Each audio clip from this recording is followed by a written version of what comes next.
On my graduation day, I walked off stage holding my diploma, only to hear my dad whisper loud enough for everyone around us, "Don't get too proud. Your brother will actually make something of his life, unlike you." The words burned into me as my family laughed. But none of them knew what I had been quietly planning all along. I, 24M, stood there in my cap and gown, diploma still warm in my hands, when those words hit me like a punch to the gut. The auditorium was packed with families celebrating their graduates, cameras flashing, people hugging and crying tears of joy. And there was my father, smirking as he said it, my mother covering her mouth to stifle her laughter, and my younger brother looking at me with that familiar mixture of pity and superiority. The thing is, this wasn't new. This was just the latest chapter in a story that had been written since I was 12 years old. My brother was the golden child. Always had been. Straight A's without trying. Captain of the basketball team. Scholarship offers from 3 different universities by his junior year of high school. Meanwhile, I was the disappointment. My grades were decent, but not spectacular. I played no sports. I had no obvious talent that made relatives gasp at family gatherings. I was just average, and in my family, average might as well have been failure. They never let me forget it either. Every dinner conversation somehow circled back to my brother's achievements. Every family gathering became a showcase for his trophies and awards. And when I did accomplish something, there was always a qualifier. Got accepted to state university? Well, it wasn't an Ivy League like my brother was targeting. Made Dean's List. My brother had a perfect GPA. Got an internship? My brother already had 3 companies competing for him. But what my family didn't know, what they couldn't possibly know because they never bothered to actually pay attention to what I was doing, was that I had been building something.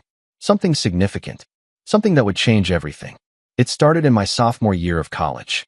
I had been taking computer science classes, not because I was passionate about it initially, but because it was practical. I needed a skill that would get me employed and independent as quickly as possible. But somewhere along the way, I discovered I was actually good at it. Really good. I started freelancing on the side, building websites and apps for small businesses. The money was modest at first, just enough for textbooks and spending money.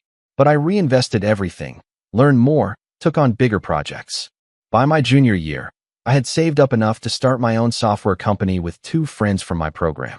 We called it nothing fancy, just our initials thrown together. We focused on something specific that bigger companies were ignoring. Small to medium businesses needed affordable, customizable inventory management systems. The existing options were either too expensive or too generic. We built something in between, something that actually solved real problems for real people. The business grew slowly but steadily. We landed our first major client 6 months in, a regional restaurant chain that needed to track inventory across 20 locations. Then a manufacturing company. Then a retail franchise. By my senior year, we had 37 clients and were bringing in 6 figures annually.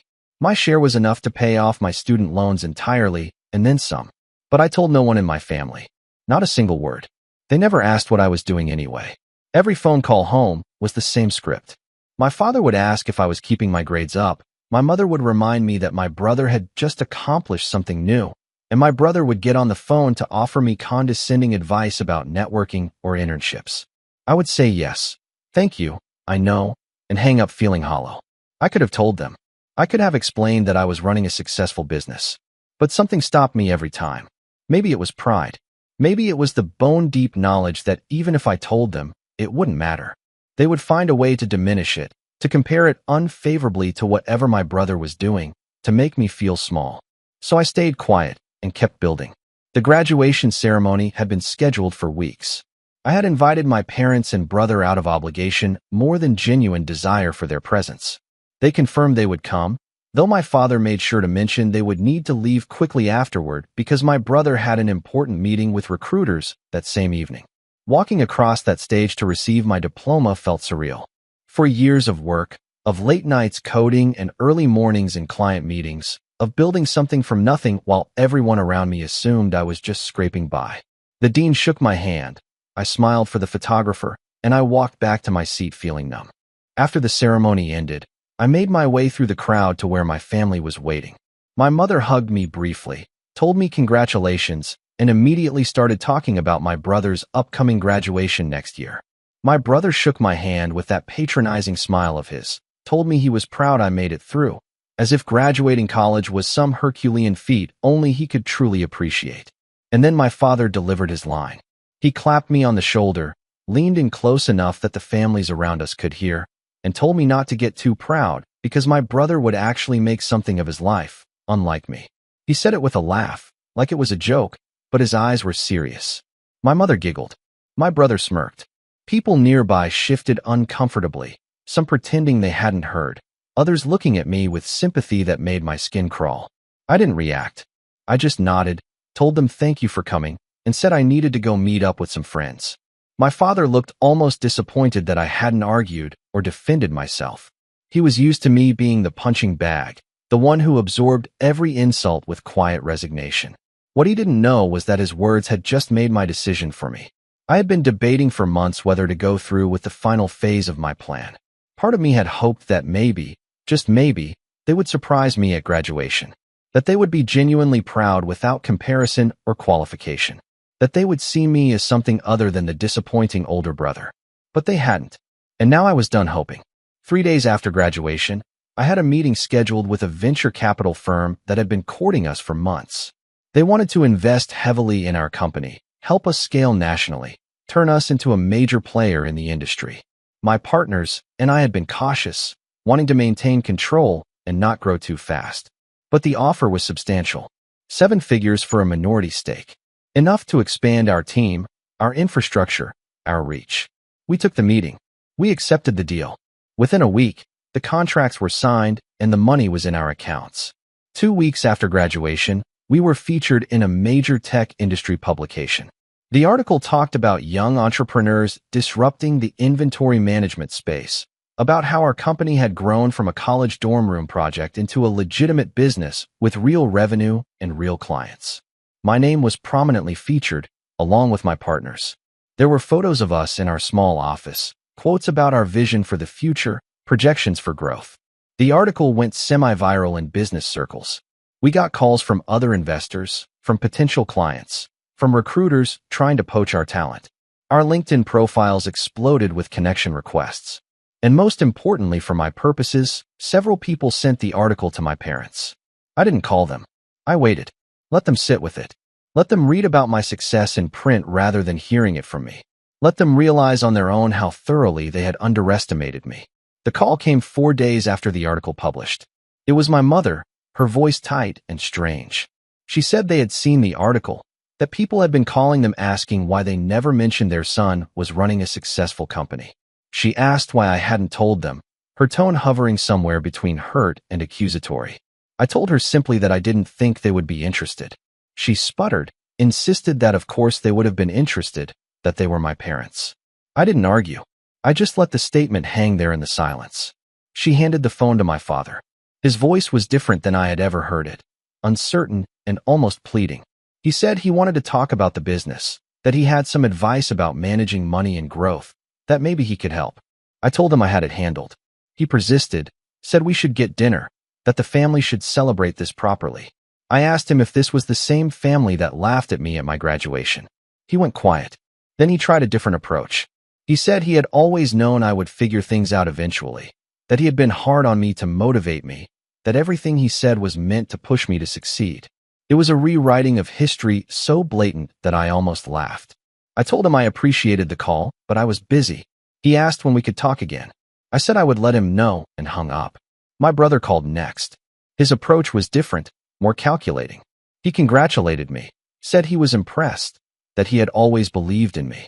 Then he casually mentioned that he was looking at entrepreneurship himself after graduation, that maybe we could work together, that having a successful older brother in business could really open doors for him.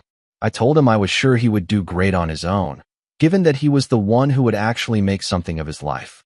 He caught the reference to our father's words, stammered, tried to backtrack. I wished him well and ended the call. Update 1. The silence from my family lasted about a week before my mother started a campaign of frequent texts and calls. She sent me old family photos with captions about how proud she had always been. She forwarded articles about parent-child relationships and the importance of family. She called at odd hours hoping to catch me off guard. I responded politely but distantly. Yes, I was doing well. No, I didn't need anything. Yes, We should get together sometime. But I never committed to specific plans. My father took a more direct approach.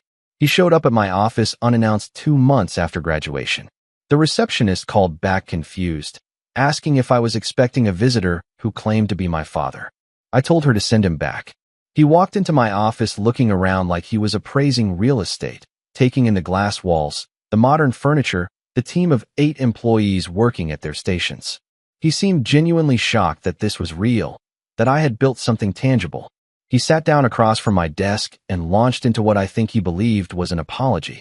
He said he had been tough on me because he saw potential that I wasn't using, that sometimes parents have to be harsh to help their children grow, that everything he did was because he cared.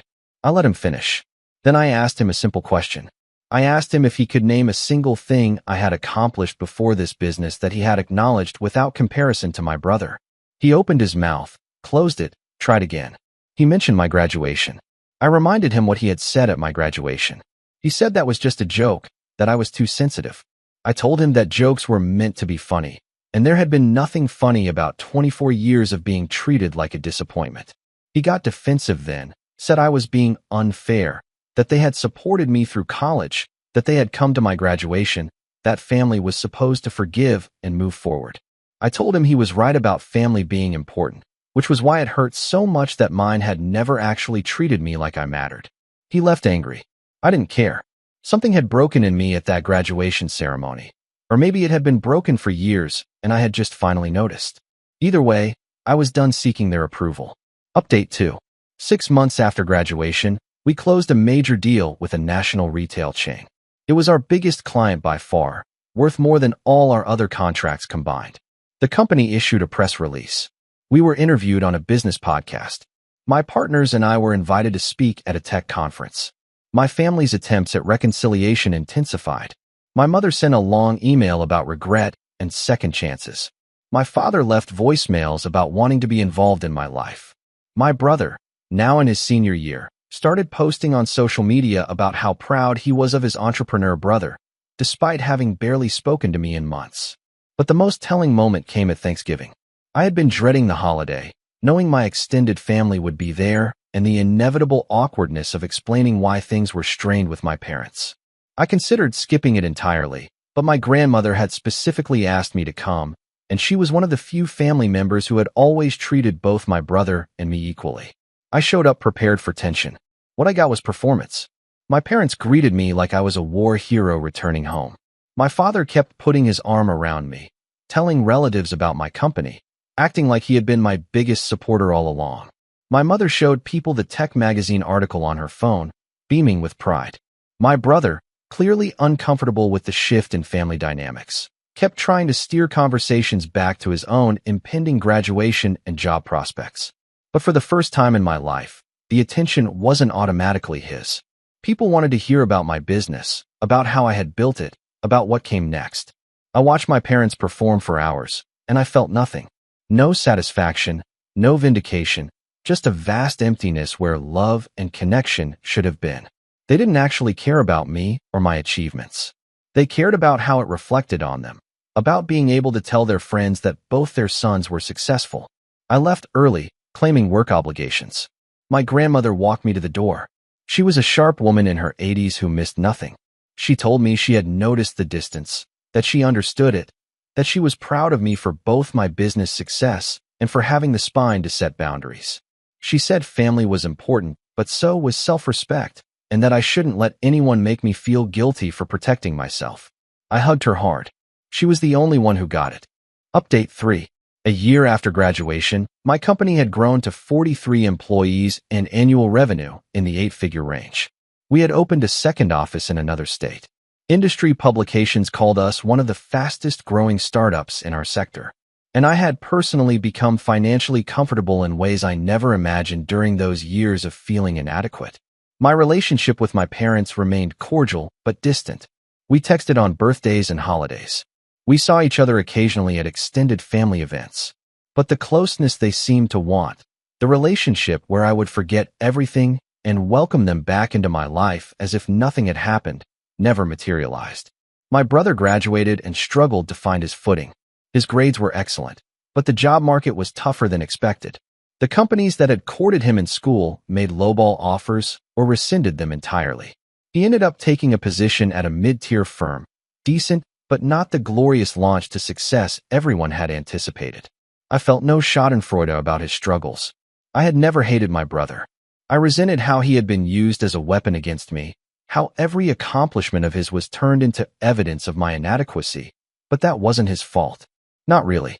He called me one evening, his voice small and uncertain. He said he was sorry. Not the performative apology our father had attempted, but something that sounded genuine. He said he had been thinking about how things had been growing up, how he had benefited from being the favorite and never questioned it, how he had gone along with the comparisons and the jokes because it made his life easier. He said he didn't expect forgiveness, but he wanted me to know that he understood now. That graduating and entering the real world had been humbling, that he realized success wasn't as automatic as our parents had made him believe, that he had taken his advantages for granted. I told him I appreciated him saying that. We talked for over an hour, really talked for the first time in years. He asked about the business without any hidden agenda. I asked about his new job and his life. It wasn't a complete healing, but it was a start. Something neither of us could have with our parents because they remained unwilling to truly acknowledge what they had done. The final piece of my revenge, if you could call it that, came not from anything I did, but from simple time and consequence. As my company continued to grow and my success became undeniable, my parents found themselves increasingly sidelined from it. They weren't invited to company events. They weren't included in my decisions. They had no role in the life I had built. They had spent years making me feel invisible and worthless. Now I had made them irrelevant, not out of cruelty, but out of simple cause and effect. They had never invested in a real relationship with me, so there was no relationship to benefit from when I succeeded. I heard through relatives that my mother complained about being shut out, that my father told people I was ungrateful after everything they had done for me. But most people who knew the full story understood. Some even quietly congratulated me for standing my ground. The truth is, I didn't set out for revenge. I set out to build something meaningful, to prove to myself that I had value regardless of what my family thought. The fact that it made them regret their treatment of me was just a side effect, not the goal. But standing here now, 2 years after that graduation ceremony, running a successful company, financially independent, surrounded by people who respect and value me for who I actually am rather than how I compare to someone else, I can say with certainty that the best revenge isn't dramatic confrontation or public humiliation. The best revenge is building a life so fulfilling that the people who diminished you simply become irrelevant to it. They want back in now, but the door they spent years closing has locks on my side, and I'm not sure I'll ever be ready to open it again. Sometimes the people who should love you unconditionally are the ones who teach you that you don't actually need their love to thrive. It's a painful lesson, but once learned, it's liberating in ways I never expected. I walked off that stage holding my diploma while my father's words burned into me. But the fire they started didn't consume me. It forged me, and the life I built from those ashes is entirely my own.